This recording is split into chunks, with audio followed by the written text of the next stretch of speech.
नैनोडैन का episode 3 release हो चुका है और इस एपिसोड में ज्यादा कुछ इंटरेस्टिंग तो नहीं है, लेकिन हमें मोमोस के पावर्स के बारे में थोड़ा बहुत बताया गया। और इस एपिसोड के आखिर में हमारे कैरेक्टर्स एक बहुत ही इंटेंस सिचुएशन में फंस जाते हैं और इसी एपिसोड के साथ टर्बो ग्रैनी आर्क की फाइनल फाइट शुरू होगी। मतलब फाइनल फाइट का एक सेटअप है और अगली जो फाइनल फाइट है टर्बो ग्रैनी के साथ वो अगले एपिसोड से शुरू होगी। तो बिना इस देरी के शुरू करते हैं एपिसोड के एक्सप्लेनेशन।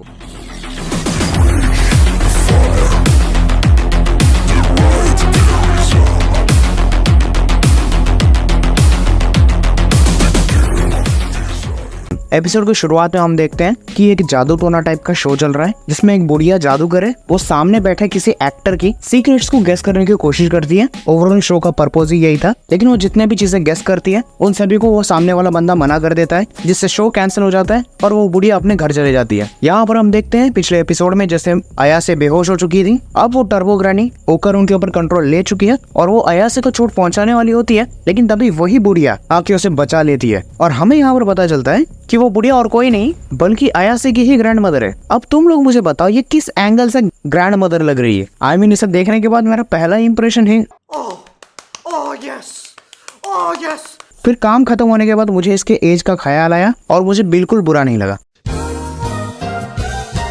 चलो आगे बढ़ते स्टोरी में, जहाँ टर्बो ग्रैनी उस बुढ़िया को छू तक नहीं पाती और वो उसे आराम से अपने सर्कल वाले जाल में फंसा लेती है। अगर वो ग्रैनी उस सर्कल से आगे पैर रखेगी तो उसका वही दी एंड हो जाएगा। और अगर किसी तरह उसने उस सर्कल के जाल से खुद को मुक्त भी कर लिया तो भी अयासे के ग्रैंड मदर ने अपने आसपास एक शील्ड टाइप का बना लिया था स्पिरिचुअल पावर से, तो टर्बो ग्रैनी उसे हार्म भी नहीं कर सकती। अब यहाँ पर टर्बो ग्रैनी कहती है कि तुम मुझे नहीं हरा सकती, लेकिन बुढ़िया काफी बैडएस तरीके से बोलती है मुझे तुम्हें हराना नहीं है, तुम्हें जान से मारना है। इसी तरह वो और भी बड़ा सर्कल ड्रॉ कर देती है और टर्बो ग्रैनी उस बुढ़िया को वार्न करती है कि अगर तुम मुझे मारोगी तो मेरे साथ ये बच्चा भी मरेगा। लेकिन इस बुढ़िया को घंटा फर्क नहीं पड़ता, उसे बस अपनी पोती की पड़ी है। इसी के साथ वो एक स्पिरिचुअल नेल को उस बड़े सर्कल के अंदर रख देती है और छोटे सर्कल को मिटा देती है। इससे कर्स रिवर्स हो जाएगा और उस सर्कल में रहने के कारण अब टर्बो ग्रैनी जलने लगती है। और इन्हीं सब के बाद सडनली अयासे उठती है और उसे ये सब कुछ एक सपना टाइप का लगता है। वो जल्द से जल्द जाती है अपनी ग्रैनी के पास और वो उससे पूछती है कि ओकारोन को क्या हुआ, जिसपे वो बुढ़िया रिप्लाई करती है कि मैंने उस स्पिरिट को मार दिया। इस पे अयासे ओकारोन के बारे में आगे पूछती है, लेकिन उसकी दादी उसे क्वेश्चन करती है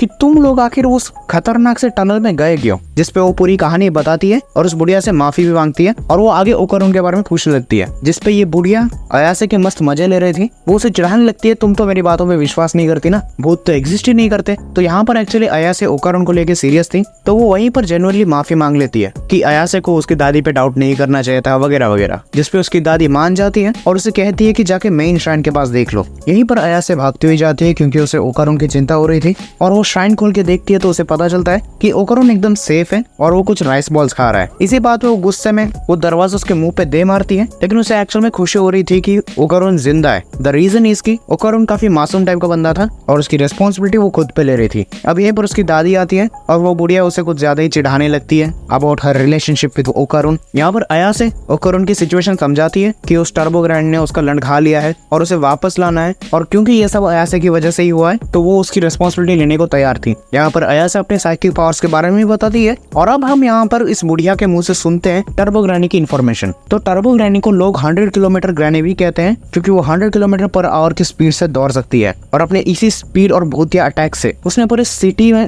तबाही मचा रखी है। तो अयासे की ग्रैनी को कुछ समय पहले उस टनल के बारे में खबर मिली थी कि वहाँ पर टर्बो ग्रैनी रहती है। तो यहाँ पर ये बुढ़ी बोलती है कि जब वो उस जगह को विजिट करने गई तो वो टनल के अंदर नहीं जा पाई क्योंकि वहाँ की स्पिरिचुअल पावर इतनी ज्यादा फील हो रही थी, तो उसे पता चल गया कि उसके बस की बात तो नहीं है ये सब। तो यहाँ पर हम जानते हैं लोकेशन बाउंड स्पिरिट्स के बारे में। मतलब कुछ स्पिरिट्स कुछ ऐसे लोकेशन में रहते हैं जो उनको बहुत ज्यादा प्यारा होता है और वो उसे ही अपनी टेरिटरी बना लेते हैं और उस टेरिटरी में उनकी स्ट्रेंथ मैक्सिमम रहती है। और ऐसा कोई भी माइकालाल नहीं है जो कि किसी लोकेशन बाउंड स्पिरिट को उसके टेरिटरी में हरा पाया है। और यहाँ पर अयासे की दादी के हिसाब से उस टर्बो ग्रैनी ने उस टनल के लोकेशन बाउंड स्पिरिट के साथ एक तरह का बॉन्ड बना लिया है और अब वो और भी ज्यादा पावरफुल है। तो इन सभी बातों के कंक्लूजन में अयासे की दादी उससे कहती है कि इन सब चक्करों से दूर रहो और मैं तुम्हें खोना नहीं चाहती, और वो कहती है कि उस लड़के के बारे में भूल जाओ। लेकिन यहाँ पर अयासे जेन्युइनली हेल्प करना चाहती थी और वो यहाँ पर अपने फेवरेट हीरो केन टाकाकुरा की लाइंस भी बोलती है कि अगर वो मेरे जगह होता तो हेल्प करने की कोशिश तो करता। यहाँ पर ये बुढ़ी मान जाती है और अयासे को उस दादी को हराने का एक तरीका समझाती है कि उसे टर्बो ग्रैनी को एक पकड़म पकड़ाई के गेम के लिए चैलेंज करना होगा। जी हाँ, हम सभी की तरह ही अयासे को भी ये आइडिया काफी ज्यादा रिडिकुलस लगता है क्योंकि उस दादी का प्लान था कि अयासे को टर्बो ग्रैनी को चैलेंज करना था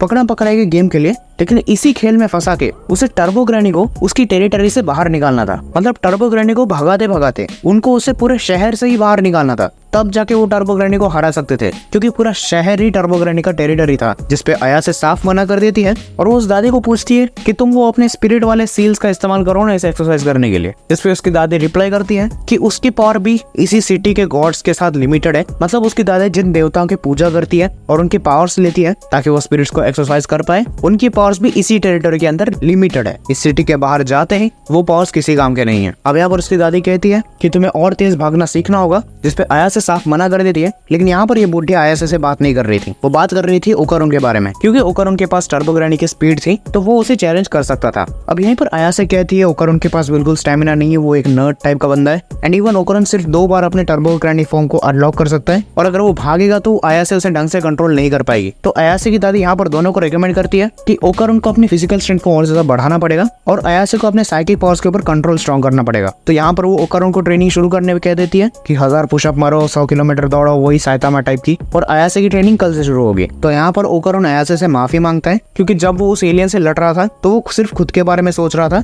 और वो अगली बार से और मेहनत करेगा ताकि वो आयासे को प्रायोरिटी दे पाए। और वो उसे रिक्वेस्ट करता है कि वो ओकारोन में डिसअपॉइंटेड ना हो, जिसपे आयासे ओकारोन को सपोर्ट करती है और ये भी कहती है कि उस फाइट में ओकारोन काफी कूल लग रहा था। तो यहाँ पर अगली सुबह होती है और ओकारोन को बाथरूम जाना होता है, लेकिन यहाँ पर दिक्कत ये थी कि आयासे को अपने आंखों का फोकस ओकारोन पे रखना था ताकि वो उसकी पावर्स को कंट्रोल कर सके और ओकारोन वो वाला श्राइन लीव करके नहीं जा सकता था। अगर वो श्राइन लीव करेगा तो टर्बो ग्रैनी उस पे फिर से चढ़ जाएगी। लेकिन अब यहाँ पर ओकारोन को जाना था बाथरूम। तो यहाँ पर ये बुढ़ी पूछती है आयासे को कि तुम्हारी साइकिक पावर्स आखिर काम कैसे करती है, जिसपे आयासे कहती है कि वो ओकारोन के अराउंड एक ऑरा को देखती है। ऑरा मतलब एक तरह की लाइफ एनर्जी होती है, उसके बारे में तुम इंटरनेट पे पढ़ सकते हो। तो वो जैसे ही टर्बो ग्रैनी की लाइफ ऑरा को देखती है तो वो अपने साइकिक पावर से उसे छोटा करके दबाने की कोशिश करती है और ओकारोन कंट्रोल में आ जाता है। यहाँ पर आयासे आगे भी कहती है कि हर एक लिविंग बीइंग के अंदर या फिर नॉन लिविंग बीइंग के अंदर भी एक तरह का ऑरा होता है जिसे वो देख सकती है और उसी ऑरा को ग्रैब करने के तरीके से वो अपनी साइकिक पावर्स को यूज कर सकती है। यहाँ पर आयासे अपने फर्स्ट साइकिक एनकाउंटर के बारे में भी कहती है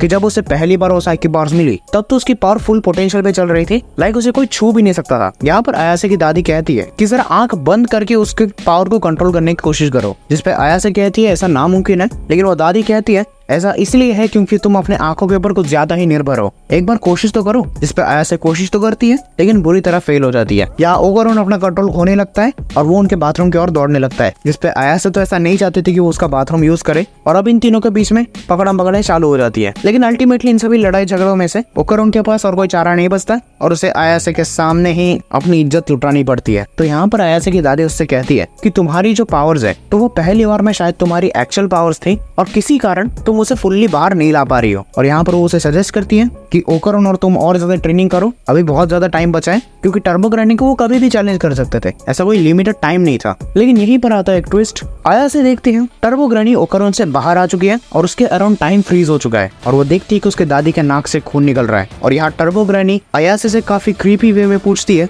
और बता तेरी दादी को तू कैसे मरते हुए देखना चाहती है, हार्ट अटैक या फिर कोई स्ट्रोक? तुझे क्या लगा मैं तुम दोनों को ट्रेनिंग करने का मौका दे दूंगी? दरअसल टर्बो ग्रैनी ओकारोन की मदद से किसी को भी कर्स दे सकती है जिस किसी को भी ओकारोन देखता है। तो यहाँ पर वो टर्बो ग्रैनी आयासे को कहती है कि उसको आज रात तक उस टनल में पहुंच जाना है ओकारोन को लेके, वरना उसकी दादी गई। और ऐसा कहने के बाद वो वहाँ से गायब हो जाती है। तो यहाँ पर वापस से टाइम चालू हो जाता है और ओकारोन और दादी को कुछ ज्यादा पता नहीं चलता कि क्या चला, उन दोनों के नाक से खून क्यों आ रहा है। तो अब यहाँ पर आयासे सारी बातें समझाती है और उनके पास कोई चारा बचता नहीं है। तो उसी रात वो उस टनल में जाने का फैसला लेते हैं। तो वो कुछ भूत प्रिवेंशन टाइप के कपड़े पहन के निकलने लगते हैं। ऐसे कुछ रिचुअल कपड़े होते हैं जहाँ पर वो अपनी दादी को अलविदा कहती है और वो दोनों उस टनल की तरफ निकल पड़ते हैं। रास्ते में ओकारोन आयासे से माफी मांगता है, लेकिन आयासे कहती है कि इसमें तुम्हारी कोई गलती नहीं है। मुझे सबसे ज्यादा गुस्सा इसी बात पे आ रहा है कि उस टर्बो ग्रैनी ने मेरे किसी अपने को चोट पहुंचाने की कोशिश की है और मैं उस टर्बो ग्रैनी को नहीं छोड़ूंगी। और इसी के साथ एपिसोड खत्म हो जाता है। देखो एपिसोड इतना भी ज्यादा इंटरेस्टिंग नहीं था, लेकिन सेटअप काफी अच्छे से किया गया है। अब आगे ये दोनों उस टनल में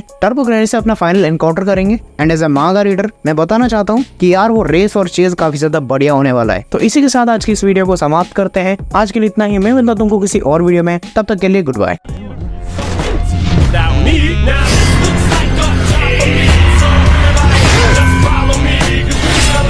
Controversy, 'cause it feels so empty without me.